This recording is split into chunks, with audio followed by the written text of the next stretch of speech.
ಆತ್ಮೀಯ ವೀಕ್ಷಕರೇ, ತಮ್ಮೆಲ್ಲರಿಗೂ ಸ್ವಾಗತ ನಮ್ಮ ಯೂಟ್ಯೂಬ್ ವಾಹಿನಿಯಲ್ಲಿ ದ ಸೋಷಲ್ ಐಕಾನ್. ವೀಕ್ಷಕರೇ, ಇಂದಿನ ಈ ಒಂದು ವಿಡಿಯೋದಲ್ಲಿ ಕರ್ನಾಟಕ ರಾಜ್ಯ ಸರ್ಕಾರಿ ನೌಕರರಿಗೆ ಮತ್ತು ಪಿಂಚಣಿದಾರರಿಗೆ ಒಂದು ಪ್ರಮುಖ ಲೇಟೆಸ್ಟ್ ಅಪ್ಡೇಟನ್ನು ಶೇರ್ ಮಾಡ್ತಾ ಇದ್ದೀನಿ. ವಿಡಿಯೋನ ಸ್ಟಾರ್ಟ್ ಮಾಡೋದಕ್ಕಿಂತ ಮುಂಚೆ ನೀವು ಕೊಡುವ ಒಂದೇ ಒಂದು ಲೈಕ್ ನಮಗೆ ಸಪೋರ್ಟ್ ಆಗಿರುತ್ತೆ. ದಯವಿಟ್ಟು ವಿಡಿಯೋನ ಲೈಕ್ ಮಾಡಿ, ಅದರ ಜೊತೆಗೆ ನಮ್ಮ ಯೂಟ್ಯೂಬ್ ಚಾನಲನ್ನು ಕೂಡ ಸಬ್ಸ್ಕ್ರೈಬ್ ಮಾಡಿಕೊಳ್ಳಿ. ತುಟ್ಟಿ ಭತ್ಯೆ ಹೆಚ್ಚಳದ ಹೊಸ್ತಿಲಲ್ಲಿಯೇ ಶಾಕ್. ಡಿಎ ಬಗ್ಗೆ ಮಹತ್ವದ ನಿರ್ಧಾರ ತೆಗೆದುಕೊಂಡ ಸರ್ಕಾರ. ವೀಕ್ಷಕರೇ, ಈ ಒಂದು ವಿಡಿಯೋ ಬಹಳನೇ ಇಂಪಾರ್ಟೆಂಟ್ ಆಗಿರುತ್ತೆ. ಮೊದಲನೇದಾಗಿ, ಕರ್ನಾಟಕ ರಾಜ್ಯ ಸರ್ಕಾರಿ ನೌಕರ ಸಂಘದ ರಾಜ್ಯಾಧ್ಯಕ್ಷರಾದ CS ಷಡಾಕ್ಷರಿ ಸರ್ ಅವರಿಂದ ಮಾನ್ಯ ಮುಖ್ಯಮಂತ್ರಿಗಳಿಗೆ ಆರ್ಥಿಕ ಇಲಾಖೆಗೆ ಮನವಿ ಪತ್ರವನ್ನು ಸಲ್ಲಿಕೆ ಮಾಡಲಾಗಿದೆ.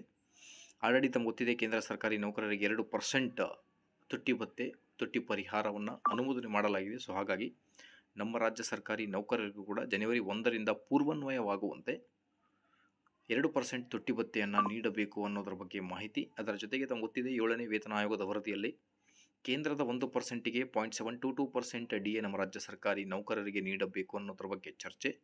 ಹಾಗಿದ್ದಲ್ಲಿ 2%ಗೆ ಈಗ 0.722 × 2 ಮಾಡಿದರೆ 1.4 ನಿಯರ್ಲಿ DA ಆಗಬಹುದು.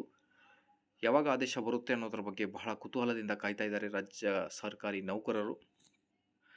ಈಗ ಕೇಂದ್ರ ಸರ್ಕಾರಿ ನೌಕರರಿಗೆ ಸರ್ಕಾರ ಈಗ ಶಾಕಿಂಗ್ ನಿರ್ಧಾರ ಪ್ರಕಟಿಸಿದೆ. 18 ತಿಂಗಳ ಬಾಕಿ DA ತುಟ್ಟಿ ಭತ್ಯೆ ಪಾವತಿಸಲು ಸರ್ಕಾರ ಸ್ಪಷ್ಟವಾಗಿ ನಿರಾಕರಿಸಿದೆ. ಕರೋನಾ ಅವಧಿಯಲ್ಲಿ ಸರ್ಕಾರ ತಡೆ ಹಿಡಿದಿದ್ದ 18 ತಿಂಗಳ DADR ಅನ್ನು ಬಿಡುಗಡೆ ಮಾಡುವುದು ಸಾಧ್ಯವಿಲ್ಲ ಎನ್ನುವುದರ ಬಗ್ಗೆ ಸರ್ಕಾರದ ಮಾಹಿತಿ. ಎಂದಿನಂತೆ ಈ ಬಾರಿ ಕೂಡ ಹೋಳಿ ಸಮಯದಲ್ಲಿ ಸರ್ಕಾರ DA ಹೆಚ್ಚಳ ಮಾಡಿ ಆದೇಶ ಹೊರಡಿಸುತ್ತದೆ ಎನ್ನುವ ನಿರೀಕ್ಷೆಯಲ್ಲಿದ್ದಾರೆ ಕೇಂದ್ರ ಸರ್ಕಾರಿ ನೌಕರರು. AICPI ಸೂಚ್ಯಂಕ ಸಂಖ್ಯೆ ಆಧಾರದ ಮೇಲೆ ಈ ಬಾರಿ ತುಟ್ಟಿ ಭತ್ಯೆ 4% ಹೆಚ್ಚಾಗಬಹುದು ಎಂದು ಅಂದಾಜಿಸಲಾಗಿದ್ದು, ಬಟ್ 2% ತುಟ್ಟಿ ಭತ್ಯೆಯನ್ನು ನೀಡಿದ್ದಾರೆ. ಆದಷ್ಟು ಬೇಗ ನಮ್ಮ ರಾಜ್ಯ ಸರ್ಕಾರಿ ನೌಕರರಿಗೂ ಕೂಡ ಆದೇಶ ಬರಲಿ. ಮಾಹಿತಿ ಇಷ್ಟ ಆದಲ್ಲಿ please like, share and subscribe. Thank you friends.